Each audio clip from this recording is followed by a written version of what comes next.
Syphilis, often referred to as a silent killer and a disfiguring affliction, is a disease that infiltrated royal palaces and undermined empires from the inside.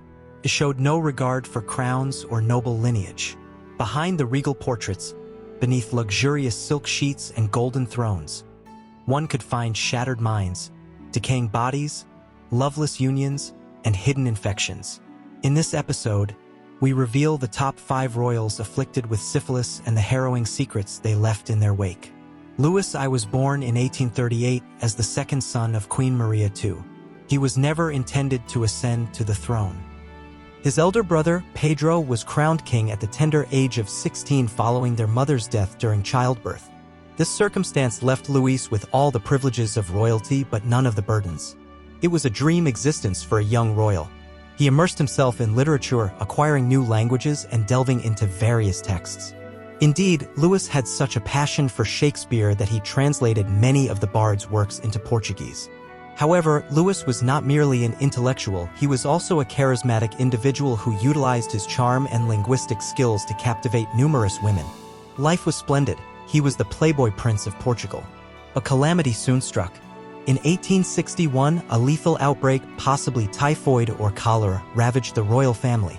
It claimed the lives of not only Luís's elder brother, Pedro V, but also his younger siblings, Fernando and Joan. In an instant, Luís found himself crowned king. The Banana dynasty was suddenly in dire straits, urgently needing heirs. Luís corresponded with Queen Victoria of England, his cousin, and King Leopold I of Belgium, his great-uncle, pleading for guidance on a suitable bride. Both suggested Maria Theresa of Austria. However, there was a complication. She was merely 16 years old and her father rejected the proposal. Consequently, Luís wed Maria Pia of Savoy, the 14-year-old daughter of the King of Italy. Her father was elated by the royal alliance, and Maria Pia, for her part, was utterly enchanted.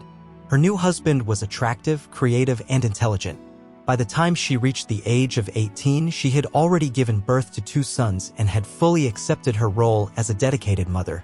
However, behind closed doors, the marriage was in disarray. Maria Pia's fairy tale began to fall apart when she discovered that she was not the only woman in Luís's life. He continued to pursue other lovers, particularly a well-known actress named Rosa de Lima.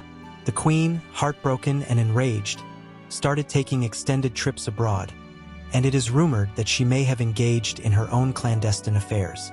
At some point in this complex web of royal relationships, Luís contracted syphilis.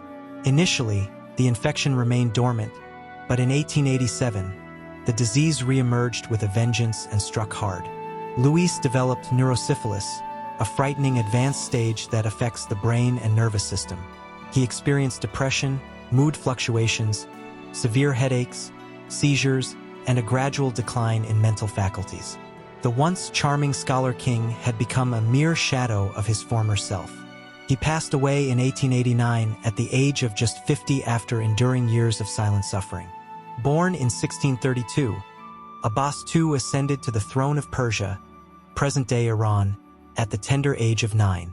He was not a mere puppet ruler. By the time he turned 15, he expelled his father's Grand Vizier and assumed full control of the Safavid Empire. Initially, Abbas ruled effectively. He avoided conflict with the formidable Ottomans, achieved military victories against the Mughals and Russians, and earned a reputation for his fairness and tolerance. Under his leadership, the Persian populace experienced a rare period of peace and security. However, Abbas also had a hedonistic side. He had a penchant for luxury, wine, and women. His celebrations were legendary, characterized by music, dancing, and overflowing cups of alcohol. He even drank from a golden chalice adorned with rubies, a gift from the Tsar of Russia. Yet, not even gold could alleviate his frustration as the empire's economy began to deteriorate. Confronted with challenges he could not resolve, Abbas immersed himself further into his personal indulgences. His extravagant parties became increasingly wild. Following particularly debauched nights, he would vanish from public view for weeks. Abbas possessed a vast harem of concubines, many of whom were enslaved women captured from territories conquered by the empire. The exact moment or manner in which he contracted syphilis remains uncertain, but it is clear that by 1666 he was deteriorating. At merely 34 years of age, Abbas was in poor health, exhibiting symptoms of late-stage syphilis. Some historians speculate that his harem may have also been afflicted. His once lively body and intellect began to decline. That year marked the end of the festivities for good. Abbas I succumbed to syphilis, leaving his waning empire to his son, the offspring of Emperor Franz Joseph I. The cherished Emperor Rudolf, born in 1858, was anticipated to inherit a formidable throne. However, what he received instead was a legacy of trauma, abuse, and ultimately syphilis. Separated from his sister Gisela at the tender age of 6 and raised by a cruel tutor, Rudolf matured into a man characterized by instability. He engaged in heavy drinking, pursued reckless affairs, and proved difficult to control. At 23, he was wed to Princess Stephanie of Belgium, who was just 17 at the time. Yet, even during their courtship, Rudolf introduced his current mistress at their meeting. After the birth of their daughter, Rudolf became distant. Then came the true catastrophe. He contracted gonorrhea and syphilis, transmitting the infection to Stephanie, who was unaware of its nature. Doctors diagnosed it as a stomach flu. The actual outcome was that her fallopian tubes had been irreparably damaged. She would never conceive again. Enraged and feeling betrayed, Stephanie decided against being intimate with him once more. She openly expressed her affection for a Polish count. Rudolf fell into a state of despair. He implored his mistress, Mighty Caspar, to join him in death. She declined and reported him to the authorities. No one paid attention, prompting him to seek solace in the company of a 17-year-old noblewoman, Baroness Mary Vetera, who was enamored with him. On January 30th, 1889, they were discovered deceased at Myling Lodge. She had suffered a gunshot wound to the head. He took his own life hours later. Her body was clandestinely positioned in a carriage with a broomstick and interred in a potter's field. Officials asserted that Rudolf succumbed to an aneurysm to protect the family's reputation, yet everyone was aware of the reality. Illness, insanity, and hopelessness had extinguished the future of the empire. At number 2, we encounter the quintessential bad boy of Restoration England, John Wilmot, the Earl of Rochester. Born in 1647, his father was a celebrated war hero, and young John inherited his title at the tender age of 11. King Charles II took him under his guidance, and it was not long before the Prince of Poetry transformed into the Prince of Debauchery. By the age of 13, John was already attending Oxford, where he was rumored to have indulged in debauchery. Following his graduation, he traveled across Europe, immersing himself in Enlightenment philosophy and likely contracting multiple diseases. Upon returning to England, the king encouraged him to pursue Elizabeth Mall, a wealthy and attractive heiress. She was fond of him, but her family disapproved, leading John and his mother to commit the unthinkable act of abduction. She was ultimately rescued, and John was imprisoned in the Tower of London. Eventually, he was released. In an effort to redeem his reputation, he participated in the Second Dutch War and returned as a war hero. Elizabeth was won over. She entered into matrimony with him, and together they had 4 offspring. However, the instant John returned to London, he neglected his family and rejoined the notorious Merry Gang, a collective of nobles dedicated to revelry. He engaged in a lengthy affair with actress Nell Gwynn, who subsequently became the king's mistress. He played a significant role in advancing the career of Elizabeth Barry, another mistress and mother of his child.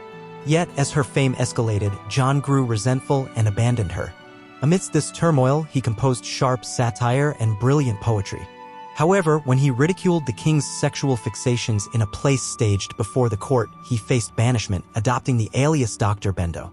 He roamed London disguised as a fraudulent fertility doctor, occasionally even as Mrs. Bendo, which permitted him to examine young wives in private. Many of them did conceive, likely as a result of his actions. By the age of 33, syphilis had ravaged his body. His nose decayed, his sight disappeared. He lost command over his physical form. He passed away in 1680, blind, incontinent, and devastated by the illness he had spent years disseminating. Born in 1678, Joseph was the firstborn of Emperor Leopold I, making him the heir to one of Europe's most formidable thrones. He was raised with lofty expectations and surrounded by progressive intellectuals and attractive women. From an early age, Joseph had a penchant for pleasure.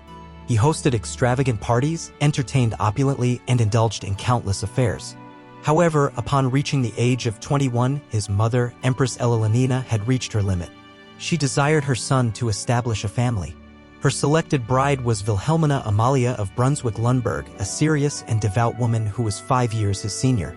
Prior to the marriage, she underwent a medical examination to confirm her fertility, serving as a stark reminder that royal women were primarily expected to bear heirs rather than experience love.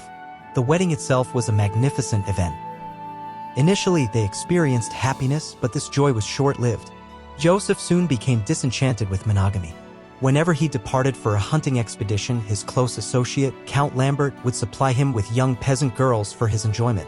Noblewomen were also keen to share his bed. Among them, Countess Marianne Polly emerged as his official mistress, a designation that was unprecedented in conservative Austria. The ensuing scandal reverberated throughout the court, prompting even the Pope to voice his discontent. Empress Elenina was infuriated and had her son's advisor imprisoned. However, once Joseph ascended to the throne in 1705, he became impervious to repercussions. As emperor, his bedroom door remained perpetually open and nothing could quell his insatiable desire for women. Nevertheless, amidst his indulgences, he occasionally returned to his wife. Wilhelmina bore him 3 children, including a son. Tragically, that son, Leopold, passed away before reaching his first birthday, succumbing to hydrophilus. It became increasingly imperative for Joseph and Wilhelmina to conceive a healthy male heir. However, calamity soon followed. Joseph, in his reckless behavior, contracted syphilis, reportedly from the daughter of a palace gardener. Rather than safeguarding his wife, he transmitted the infection to her. Whether knowingly or not, Wilhelmina, devout and innocent, assumed her symptoms were due to some internal impurity. She prayed for healing. She prayed for a son. She received neither. The syphilis had left her infertile. Consequently, the future of the Habsburg dynasty rested on the shoulders of Joseph's younger brother Charles and his wife Elizabeth. Yet, fate was unkind to them as well. Their sole son, Leopold Johann, perished in infancy. In desperation, Charles resorted to peculiar methods. He adorned Elizabeth's chambers with paintings of muscular nude men, believing it would spark her imagination and inspire her to conceive a boy. Her physicians prescribed a stringent diet of alcohol and rich foods to enhance her fertility. Instead, she became overweight and developed an addiction to alcohol. Although she did give birth to 3 additional children, they were all daughters. Meanwhile, Joseph's reign was disintegrating. He spent 6 years failing to achieve a significant victory in the War of Spanish Succession and gained notoriety for expelling Romani people from his empire. Despite his vigorous efforts in the bedroom, his political career was draining and unproductive. On his deathbed, the 32-year-old emperor assured his grieving wife that if he survived, he would finally be faithful. He never had the opportunity to fulfill that promise. He passed away in 1711, his reign as brief as it was scandalous. Prior to his death, Joseph had signed an agreement designating his brother Charles as his heir, while also stipulating that Joseph's daughters would inherit if Charles had no sons.